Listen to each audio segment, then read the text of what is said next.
શ્રી સ્વામિનારાયણ ભગવાનની જય, પ્રમુખ સ્વામી મહારાજની જય.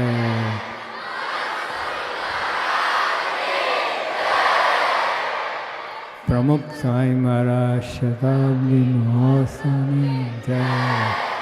અક્ષર ડેરી સાર્ધ શતાબ્દી મહોત્સવની જય. તમે બધા આજ્ઞાનું પાલન કર્યું અને આપણે પેલી પ્રથમનું 23 વર્ષના ખાતા પીતા નાતા ધોતા હાલતા ચાલતા બધી શુભ ક્રિયામાં અને અશુભ ક્રિયામાં જે આપણે બધા ભગવાનને સંભાળવા, અક્ષર પુરુષો સંભાળવા, શાસ્ત્રી મહારાજ યોગી આપા પ્રમુખ સ્વામી મહારાજને સંભાળવા આપણે સંભાળીએ એ જ કરવાનું છે. આપણે અનંત જન્મ લીધા, અનંત જન્મ, અને આ જન્મે આપણને ભગવાન સ્વામિનારાયણ અને ગુણાતીતાન સ્વામી અને સત્પુરુષ આ જન્મે મળ્યા છે. પહેલાં ક્યારેય મળ્યા નહોતા. એટલે આપણે સાવધાની રાખી. જો આ તમે બાળકો છો એટલે બહુ અઘરું પડશે. મોટાને ધ્યાની હોય, જ્ઞાની હોય તો એને અઘરું પડે, પણ આપણે જો સત્પુરુષ હાથમાં આવી જાય બધું કામ થઈ જાય. કરોડો વર્ષનું કામ સહેલાઈ ચપટીમાં થઈ જાય. અને તમે આ બધા તો આ બધું જમવું રમવું, જો આ એક વિશ્વાસ રાખો. ભગવાન સ્વામિનારાયણ સાચા છે અને જે વચન બોલ્યા છે સાચા છે.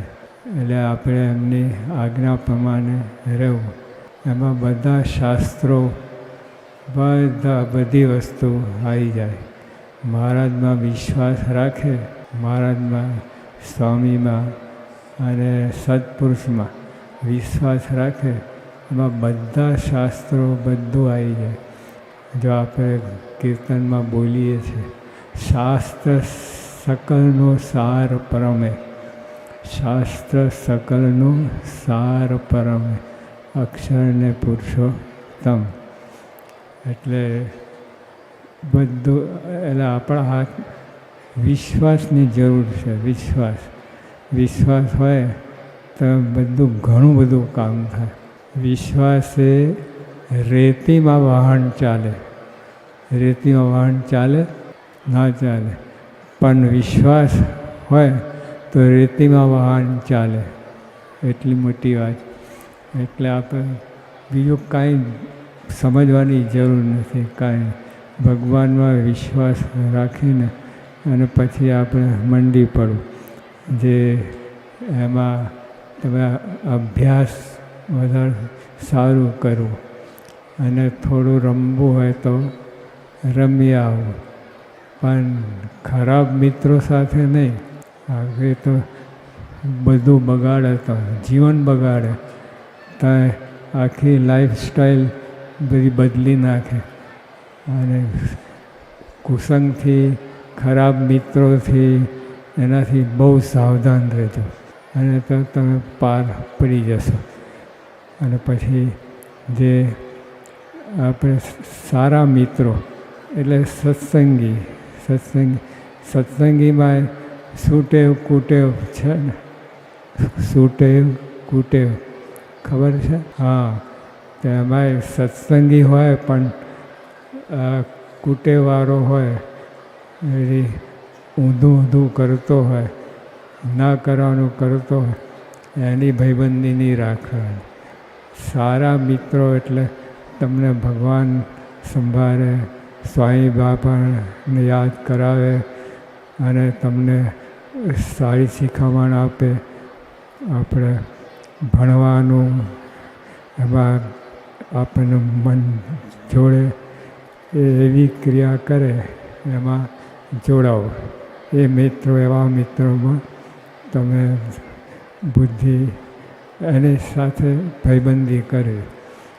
ખરાબ મિત્ર તો 101% ચોકડી જ મૂકવાની. ખરાબ મિત્ર એક બધા બુદ્ધિ ભ્રષ્ટ કરે, એવું બોલે ને એવું ગંદુ બોલે, અથવા સારું બોલે પણ તોય સત્સંગથી તમને છૂટા પાડે, એને વિશ્વાસ ના કરો. એટલે આપણે તો જે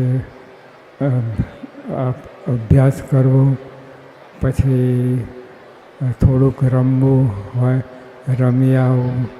રમવામાં સારા મિત્રો સાથે, સારા મિત્રોમાં કુટેવ સુટેવવાળા હોય, એમાં સુટેવવાળા હોય એ મિત્રો સાથે તમે ભાઈબંધી કરી.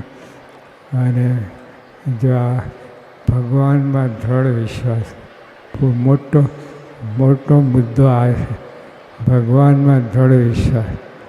રેતીમાં વાહન ચાલી શકે? રેતીમાં વાહન ચાલે? પાણીમાં ચાલે કે રેતીમાં ચાલે? હા, પણ વિશ્વાસ એવી વસ્તુ છે કે વિશ્વાસ હોય, દ્રઢ વિશ્વાસ હોય તો રેતીમાં વાહન ચાલે. એવું છે, એવી એની કિંમત છે. એટલે આપણે ભગવાનમાં વિશ્વાસ રાખવો, બીજા કોઈમાં વિશ્વાસ રાખવાની જરૂર નથી.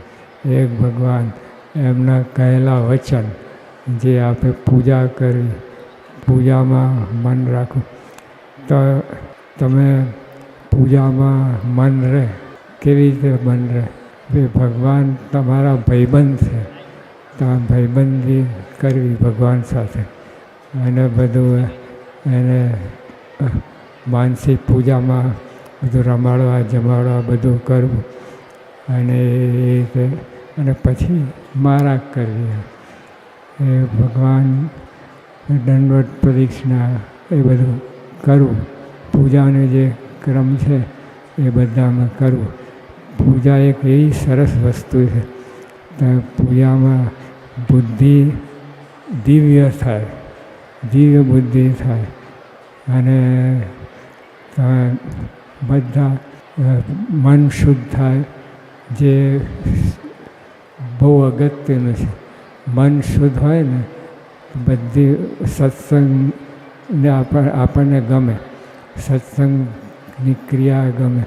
સત્સંગમાં જે આ સંચાલકો, આપણે નિરીક્ષકો જે બધા હોય એ બધા ગમે તમને. અને વિશ્વાસ ના હોય ભગવાનમાં તો કંટાળો આવે આ સંચાલકોને બધા. એટલે આપણે સારી બુદ્ધિ રાખવી, સારી બુદ્ધિ, પવિત્ર બુદ્ધિ. અને એમાં જે એટલે એ કરવા માટે સત્સંગ જ છે. સત્સંગ કરો સાચા ભાવથી તો તમે બધી બુદ્ધિ સારી રહે અને સત્સંગનું દિવ્ય સુખ માંડી શકીએ. સદાનંદ સ્વામી મહારાજની